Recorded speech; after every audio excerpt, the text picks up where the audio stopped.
Bonjour et bienvenue à bord de la goélette Tara. Je vous propose d'embarquer quelques heures, le temps d'une visite au pays des coccolithophores et découvrir ce qui se cache derrière ce joli nom et leur rôle dans la machine climatique.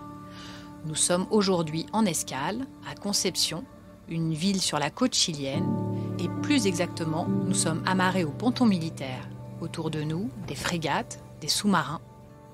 Dans quelques minutes, nous larguerons les amarres pour 9 jours en mer, direction le canyon San Antonio, un canyon sous-marin. À bord de ce bateau laboratoire, nous sommes 14 personnes, 6 marins, 6 scientifiques, un artiste, une observatrice du service hydrographe chilien et moi-même, Maëva Bardi. Je participe à la mission Tara Microbiome en tant que correspondante de bord. Il s'agit d'une expédition de 2 ans. La goélette Tara a quitté son port d'attache le 12 décembre 2020 et depuis a parcouru près de 8500 milles nautiques. Il ne s'agit là que du début de l'expédition qui totalisera pas moins de 70 000 kilomètres le long de la côte chilienne, puis le long des côtes sud-américaines, atlantiques, africaines, jusqu'en Antarctique. Cette expédition a pour but de mieux comprendre le peuple invisible des océans et connaître les interactions entre ces micro-organismes et l'influence du réchauffement climatique. Je vous propose de rejoindre Samuel Audrin, le capitaine, en timonerie, où il se prépare à la manœuvre de départ. Je m'appelle Samuel, je suis capitaine, on est dans la timonerie. Ça fait 5 jours qu'on est en escale du côté de Talcahuano au Chili.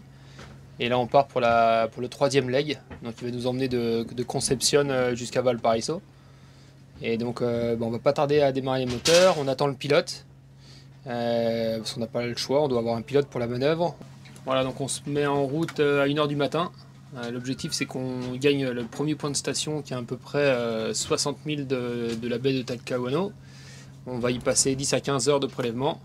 Et ensuite donc on rejoindra donc les 6 dernières stations. Finalement c'est 2 canyons, donc c'est 3 stations par canyon avant l'arrivée sur Valparaiso.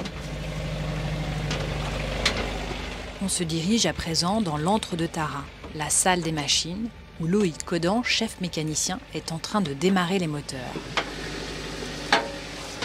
Là on est dans la salle machine, donc on est sous le carré, la pièce de vie du bateau, et donc c'est la seule pièce où on ne peut pas tenir debout. Donc l'endroit où je suis, il y a peut-être 1m20, 1m30 de hauteur sous barreau. C'est une pièce qui est vraiment très remplie, parce qu'entre autres on a quand même 2 moteurs avec 2 gros inverseurs, c'est des boîtes de vitesse. C'est une pièce assez exiguë et bien pleine, et là je suis en train de prégresser les moteurs, le premier moteur avant de le démarrer. Toujours le casque anti-bruit pour pas s'abîmer les oreilles, et là je vais pouvoir démarrer. Après en passerelle ils vont pouvoir mettre des gaz.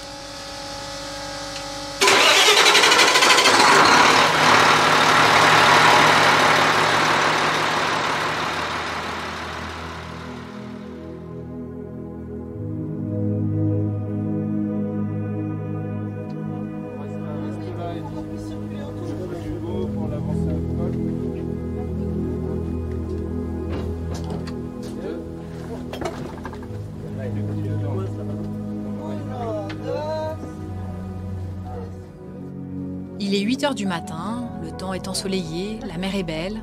Sur le pont, marins et scientifiques œuvrent de concert pour mettre à l'eau les différents instruments scientifiques qui permettent de prélever l'eau de mer. La Rosette, un de ces instruments océanographiques, vient de faire surface et l'équipe s'entraide pour amener sur le pont cette grosse machine qui fait pas moins de 300 kg une fois chargée d'eau. Camila Fernandez, la chef scientifique de l'expédition, nous explique en quoi consiste ce travail. Donc là, on est arrivé à la station 21. On est juste au nord de Concepción et même si ça n'a pas l'air, mais en dessous de nous, il y a une des zones de minimum d'oxygène les plus intéressantes à étudier. Donc on a lancé une rosette à 150 mètres pour prélever à différentes profondeurs. Les bouteilles vont nous ramener de l'eau et avec ça, je vais prélever pour la taxonomie des organismes qui font la photosynthèse. Donc coccolithophoridés, diatomées et autres. Pour la zone 5, tu veux laquelle? Oh bah, peu importe.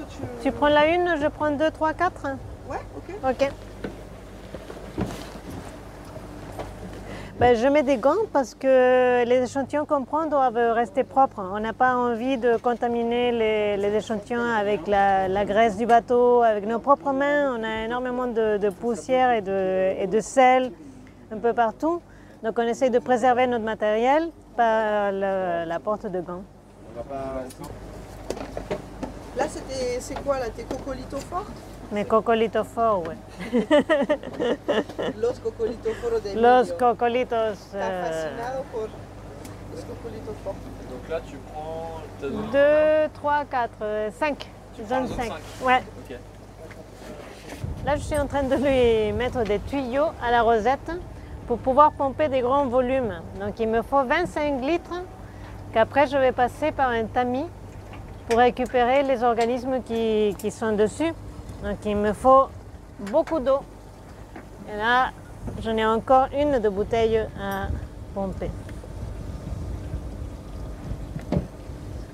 Tu vois, la rosette, elle est arrivée toute pleine d'eau et en rien de temps, elle va se retrouver vide.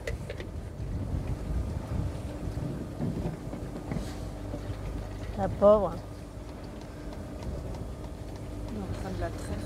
Ouais, comme une vache. Souvent, on dit ça, qu'on traite la rosette.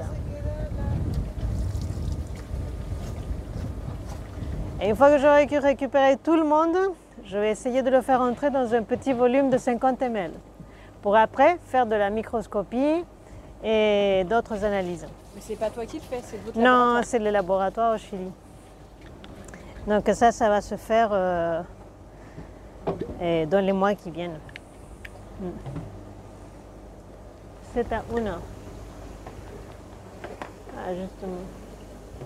Non, c'est pas le bon. Et ça ressemble à quoi un cocolito fort? C'est super joli.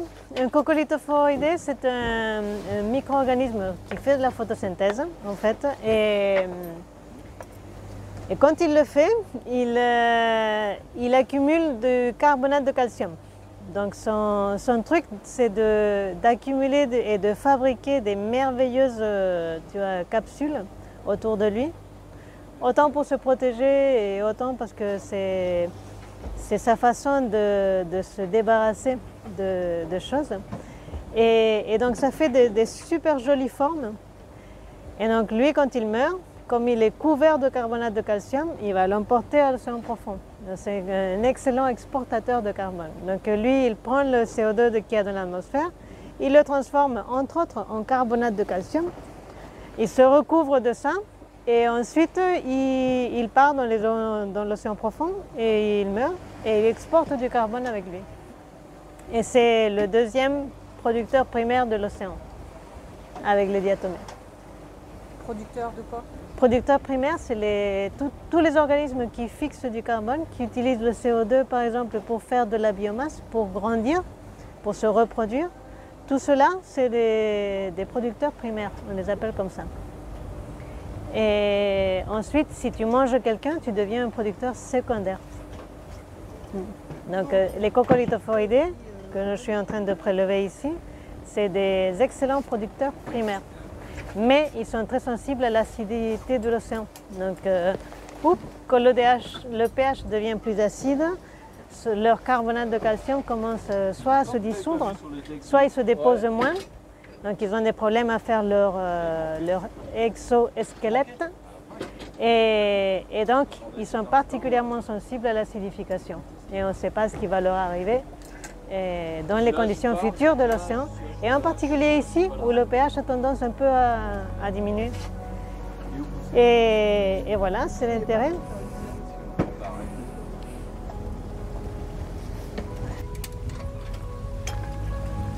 Ok, Rosette en surface, c'est parti pour une immersion à 23 mètres pendant 2 minutes. Rosette en surface, bien reçu.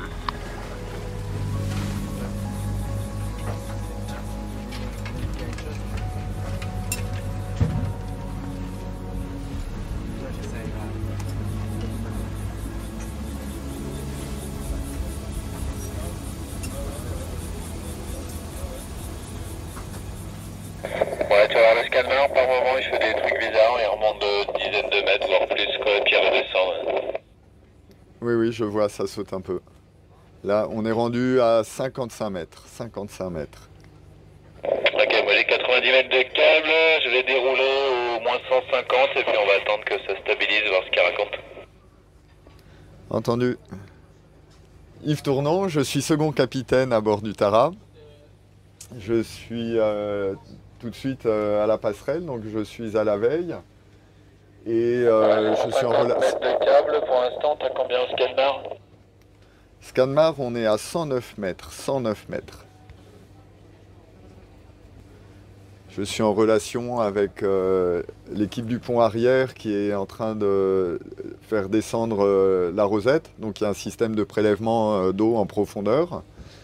Ils connaissent la longueur de câble qu'ils ont laissé filer. Et ici, je connais la profondeur à laquelle se trouve la rosette.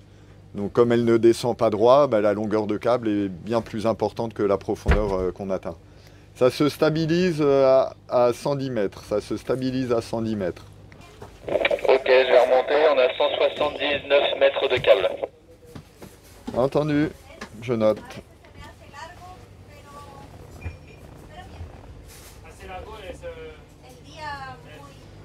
Oui, la passerelle, c'est la tour de contrôle du navire, puisqu'on a tous les instruments de navigation qui sont là, ainsi que les radars, la carte électronique, tous les paramètres de vent, de position, les radios. Donc tout ce qui concerne la navigation se trouve là. Et c'est aussi de là qu'on voit dans toutes les directions, ce qui me permet de contrôler l'extérieur du navire et de contrôler également ce qui se passe à l'arrière, puisque je surveille en même temps les opérations de science. Donc je vois d'ici ce qui se passe au niveau de la rosette, au niveau des personnes qui travaillent. Donc ça me permet d'être informé et de veiller aussi à la sécurité de l'opération. Bon Yves, ça se passe bien le quart? Je te laisserai gérer pour l'écart des scientifiques cette nuit. Voilà. Moi je passe aspirateur. Hein. Ah oui, ça fait partie du job. Hein.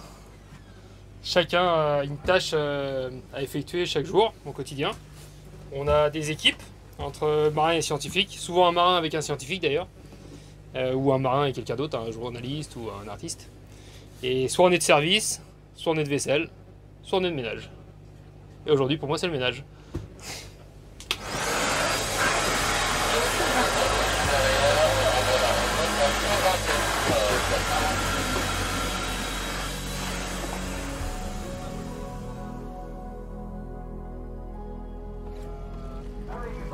Ça, c'est Z0. Moi, j'ai rempli celle-là. Z1, c'est celle-là. 0, 1, 5. Ouais, écrire. Ouais. Alors, je suis Douglas Couette, je suis biologiste marin à bord de Tara.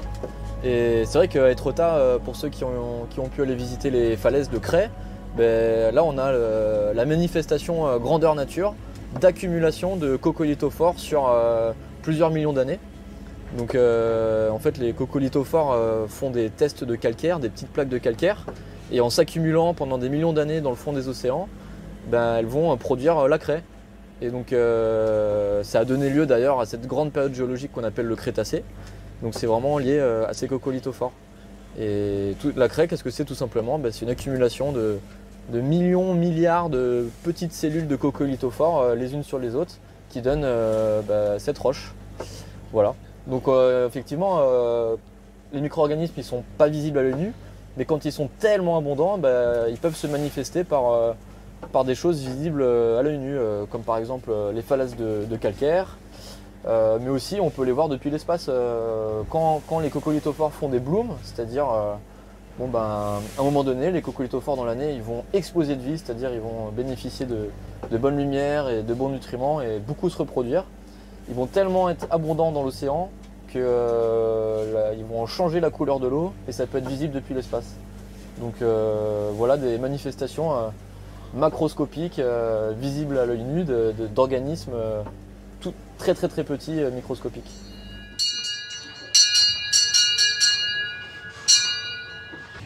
Bonjour, Sophie Bain, marin cuisinière à bord de Tara. Bienvenue dans un des points névralgiques du bateau, aussi appelé communément la cuisine. Voilà, bon, bah, alors aujourd'hui c'est petit curry vert julienne de légumes émincé avec amour et passion et un petit riz basmati. Et pour la suite, ça sera une jolie salade de fruits avec les beaux produits de Concepción. Le repas c'est hyper important pour nous parce que c'est un moment de pause, c'est un moment de plaisir aussi et puis c'est un moment où on se retrouve, on peut aussi échanger sur nos journées parce qu'on n'a pas forcément l'occasion tout le temps de se croiser à bord puisque tout le monde est un peu affairé à sa tâche, que ce soit la science, le journalisme, la mécanique, du bricolage. Donc c'est un peu notre point de ralliement où on aime échanger, partager et puis avoir du plaisir à table.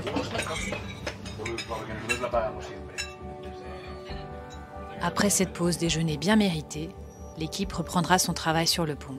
En une journée, les scientifiques totalisent près de 250 échantillons, conditionnés sous différentes formes, dans l'azote liquide, au congélateur, au réfrigérateur ou encore à température ambiante. Ces échantillons seront ensuite envoyés aux laboratoires partenaires à travers le monde qui se chargeront de réaliser les différentes analyses.